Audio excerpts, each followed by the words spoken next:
Gilgit city hospital میں آج رات یعنی جو گئی رات ہے اس میں پولیس کی ایک کارروائی کے دوران ایک مجرم تھا یا ملزم تھا، اس کے خلاف آپریشن کرتے ہوئے وہاں تک گئی اور جنہوں نے فائر کھول دی، اس کے نتیجے میں ایک خاتون جاں بحق ہو گئی موقع پر۔ ناظرین، یہ کوئی پہلا واقعہ نہیں ہے جس میں پولیس جو ہے وہ کہیں غلطی کا مظاہرہ کر رہی ہے۔ اگر میں آپ کو آج سے چند سال قبل کو تھوڑا سا ایک واقعہ بتا دوں، پھر اس کو ذرا اس پہ لنک کر لیتے ہیں۔ 27 جولائی 2020 کو چلاس رونے کے مقام کے اوپر CTD کی ایک آپریشن ہوئی۔ اس آپریشن کے حوالے سے بعد میں یہ بتایا گیا کہ یہاں پر دہشت گرد تھے یا جو اس حوالے سے کی آپریشن کی گئی، جس کے نتیجے میں 5 پولیس والے اور 2 معصوم شہری جاں بحق ہوئے۔ ان میں ایک اظہار اللہ جو نمل یونیورسٹی کے طالب علم تھے اس زمانے میں، ان کو بھی شہید کر دیا گیا یا ان کو بھی اس آپریشن میں مار دیا گیا۔ یہ ایریا ڈپٹی کمشنر کے آفس کے بالکل ہاؤس کے بالکل ساتھ ہی اور ایک ایسی شہر کے اندر آپریشن کی گئی جس کی اطلاع چلاس پولیس کو نہیں تھی۔ CTD کی اس آپریشن کے نتیجے میں 5 پولیس کے جو اہلکار ہیں وہ بھی مارے گئے۔ اس کے بعد یہ نہیں بتایا گیا کہ کس نے ان کو مارا، کس نے کس کو مارا، کیا سنیریو تھی، وہ سٹوری بھی آج تک فلی پبلک نہیں ہو سکی، لیکن اس آپریشن میں معصوموں کی جان چلی گئی۔ گزشتہ رات گلگت سٹی ہاسپٹل میں بھی ایک آپریشن کی گئی جس میں ایک خاتون جو 4 بچوں کی ماں اور چند دن قبل ایک ان کا بچہ پیدا ہوا تھا نومولود، اس کی ٹریٹمنٹ کے مد میں سلسلے میں ہاسپٹل آئی تھی، ان کو وہاں پر قتل کر دیا گیا، جس کے نتیجے میں حکومت گلگت بلتستان کی طرف سے ابھی تک کی اطلاعات یہ آ رہی ہیں کہ انہوں نے ان پولیس والوں کو جو آپریشن میں تھے ان کو ٹیررزم کے ATI کے پرچے لگا کر ان کو اندر کر دیے۔ اب میں یہاں پر چند سوالات آپ کے سامنے رکھتا ہوں، آپ بھی اس سوالات ضرور ان سے پوچھے گا۔ آپ یہ پوچھ لیں جناب حکومت گلگت بلتستان کے سربراہ سے، آپ IGP سے، آپ چیف سیکرٹری سے، آپ وزیر اعلیٰ سے، کہ آپ اس طرح کی جو آپریشنز ہوتی ہیں یہ آپریشن سپاہی نہیں کرتے۔ اس آپریشن کا آرڈر سپاہی کو نہیں ملتا، کوئی سپاہی اپنے مرضی سے کسی پہ گولی نہیں چلا سکتا۔ یہ آپریشنز پری پلان ہوتی ہیں، اگر ہیں بھی تو اس کے پیچھے آفیشلز ہوتے ہیں۔ کیا وجہ ہے جب بھی کوئی آپریشن ہوتی ہے تو اس کے نتیجے میں اگر کوئی غلط ہو جائے تو پولیس کے سپاہیوں کو آپ سزا دیتے ہیں، FC کو آپ سزا دیتے ہیں، لیکن اگر آپریشن اچھا ہو، نتیجہ پورے نکلے تو آپ کی IGP، آپ کے وزیر اعلیٰ، وزیر داخلہ سے لے کر نیچے تک سب اس کا کریڈٹ لیتے ہیں۔ اس کی کیا وجوہات ہو سکتی ہیں؟ یہ سوالات آپ نے ان سے ضرور کرنا ہے۔ جہاں پر کامیابی اسپیڈ نہیں ہوتی وہاں پر آپ کی ہائی آفیشلز آ کر تغمے اپنے جو گربانوں میں ڈال لیتے ہیں اور سارے مفادات وہی لے کر جاتے ہیں۔ وہاں پر سپاہی کو کوئی کریڈٹ نہیں دی جاتی ہے۔ جہاں پر کوئی غلطی، کوئی غلط کام ہوتا ہے تو اس کے نتیجے میں ہونے والے آپریشن سے آپ ملزم ان سپاہیوں کو ٹھہرا کر ان کو ATI کے پرچے لگاتے ہیں۔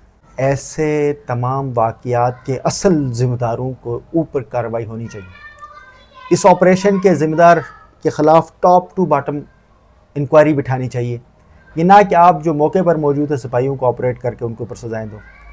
اگر کوئی سپاہی اس طرح کی کوئی غلط کارروائی کرتا ہے تو اس کی رسپانسبل اس کا آفیسر ہے، ان کی ٹریننگ کیوں نہیں کی گئی پراپرلی؟ یہ کوئی PUBG کا گیم کھیلنے گئے تھا ہاسپٹل میں؟ ایسا نہیں ہو سکتا۔ ذمہ داروں کے خلاف کارروائی نہیں ہوگی اس طرح سے۔ اگر جب مفادات لینے ہوں گے وہاں پر ہائی آفیشلز آ کر اپنے سٹارز بڑھائیں گے اور جہاں پر قربانی کے وقت آئے تو چھوٹے سٹاف کو قربانی کا بکرا بڑھائیں گے تو یہ چیزیں چلیں گے نہیں، یہ درست نہیں ہے اور یہ بالکل غلط بات ہے۔ ناظرین، پورے ملک گلگت بلتستان میں یہ مسئلہ تو ہے ہی ہے، ہمارے ساتھ پاکستان کے اندر بھی یہ پرابلم ہمیشہ سے چلتی آ رہی ہے کہ وہاں پر بھی کارروائی ہو تو ایسے ہی ہوتا ہے۔ لیکن گزشتہ رات کی جو آپریشن، اس کے بعد ڈپٹی کمشنر کی میں ایک بیان دیکھ رہا تھا تو انہوں نے کہا کہ میں کارروائی کروں گا اوپر سے نیچے تک۔ ابھی جو آ رہی ہے اس میں کارروائی یہ کی گئی ہے کہ سپاہیوں کو ATI لگایا گیا۔ اس میں انکوائری جو سٹارٹ ہوتی ہے آفیشلی ہونا تو یہ چاہے IGP سے کرنی چاہیے، لیکن SSP جو SP ہوتا ہے جو بھی ہے گلگت کا، سب سے پہلے اس سے پوچھنا چاہے حضور یہ آپ نے جو ایک یہ مجاہدین کی ایک فورس بنائی ہے جو کمانڈو ٹائپ کی، یہ تو ہر گلی محلے میں گھس کے فائر کرتے ہیں اور لوگوں کے اوپر چڑھ دوڑتے ہیں، ان کی ایک شکایت نہیں 20 شکایت آ گئی۔ مان لیتے ٹھیک ہے، بہت سارے معاملات میں آپ کی چیزیں سمجھ آتی، لیکن اس طرح کے لوگوں کو مارنے کی اجازت آپ کے بغیر کس نے دی ہے؟ اگر آپ کے مرضی کی پرمیشن کے بغیر یہ لوگ اتنی بڑی واردات ڈال لیں، اس کا مطلب یہ ہے کہ آپ کا کنٹرول نہیں رہا ہے ڈسٹرکٹ کے اوپر۔ آپ اپنی ذمہ داری پوری طرح سے نہیں نبھا رہے اور آپ کی سٹاف آپ کی بات نہیں سن رہی ہے۔ گلگت بلتستان میں ہر وقت یہ مسئلے ہوتے رہے، اور جو بندہ جس کے اوپر کارروائی کی گئی ہے، جو مجرم ہے، جو ملزم ہے، وہ اس کے اوپر وہ نشے وشا بیچتا ہے، تو وہ نشے والوں کے ساتھ تعلقات کن کے ہوتے ہیں اور کہاں سے لے کر آتے ہیں، یہ ہم سے زیادہ پولیس کو بہتر پتہ ہوتا ہے کہ کون کہاں سے لے کر آتا ہے۔ ہر چیز کی خبر ہوتی ہے، لیکن پولیس کارروائی اس لیے نہیں کرتی ہے۔ جب بھی وہ کارروائی کرتی ہے تو پیچھے سے پریشر آتا ہے، پریشر کی وجہ سے وہ چھوٹے والے طبقے بیچارے پھر ڈس آن کر لیتے ہیں، ایسے میں اس لیے وہ ہاتھ ڈالتے ہی نہیں ہیں۔ لیکن آپ نے اگر کارروائی کرنی ہے تو اس کے لیے قانونی طریقے جواز ہوتے ہیں۔ میں بطور صحافی ہم ہاسپٹل جو ہے کیمرہ لے کر نہیں جا سکتے، ہمیں اجازت نہیں ہوتی کہ آپ ہاسپٹل کے اندر کیمرہ لے کر جائیں، پراپرلی پروٹوکول فالو کر کے تب ہم ہاسپٹل میں کیمرہ لے کر جاتے ہیں، ایسے نہیں جا سکتے۔ تو آپ بندوقیں لے کر ہاسپٹل جانے کی کیا ضرورت ہے؟ تو یہ چیزیں بہت ضروری ہے، چاہے وہ اظہار اللہ کی کیس ہو یا آج والا کیس ہو یا آنے والے وقتوں میں اور بھی بہت سارے کیسز ہوں گے۔ اگر اسی وقت ہم ایک کرائٹیریا سیٹ نہیں کرتے ہیں، جو ٹاپ آفیشلز ہیں، رسپانسبل ہمیشہ اوپر والا ہوتا ہے، نچلے والا نہیں۔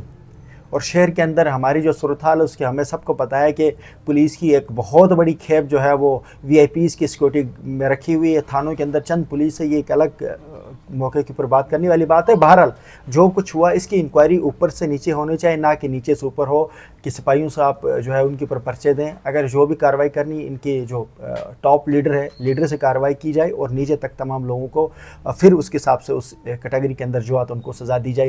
لیکن اگر ایسے ہی آپ جو ہے نچلی کلاس کو، چھوٹے سٹاف کو اگر آپ ہمیشہ سزائیں دیتے رہیں گے تو آنے والے وقتوں میں جو پولیس ہے وہ مزید جو ہے وہ کام کرنا چھوڑ دے گی، اور وہ اس طرح کی ذمہ داری لینے کی بالکل لیں گے نہیں۔ کوئی سپاہی آج کے بعد کوئی آپریشن میں جائے گا نہیں، ذمہ داروں کے خلاف ذمہ داری ان کے خلاف لینی چاہیے جو ذمہ دار ہیں، اور تمام تر صورتحال میں ان کی ٹریننگ کے حوالے سے کوشش کی جائے۔ اس طرح کی کوئی بھی اگر آپ سی ٹی ڈی ٹائپ کے کوئی ادارے بناتے ہیں ان کو اپنے پروٹوکولز کا بھی سمجھایا جائے کہ بھئی کہاں پر کیا کام کرنا ہے۔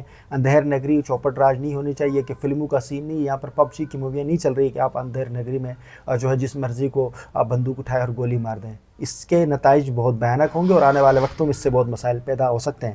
فی الحال پولیس کی طرف سے کیونکہ آفیشیل کوئی اوپر لیول کی سٹیٹمنٹ نہیں آئی، کوئی جی آئی ٹی کی بات چل رہی ہے یا زیادہ سے زیادہ انکوائری بٹھائی جائے گی، لیکن انکوائری اوپر سے ہونی چاہیے۔ اگر سپاہیوں کو قربانی کا بکرا بنایا گیا تو اس کے نتیجے آنے والے وقتوں میں مزید بدتر ہوں گے، اور اس کے نقصانات پولیس فورس ہی بھگتے گی اور عوام بھگتیں گے۔ پولیس کی طرف سے جو ڈیٹیل آنے تک کہ انشاءاللہ اس کے بعد ہم پھر اس سے بات کریں، تب تک کے لیے مجھے اجازت دیجیے۔ اللہ حافظ۔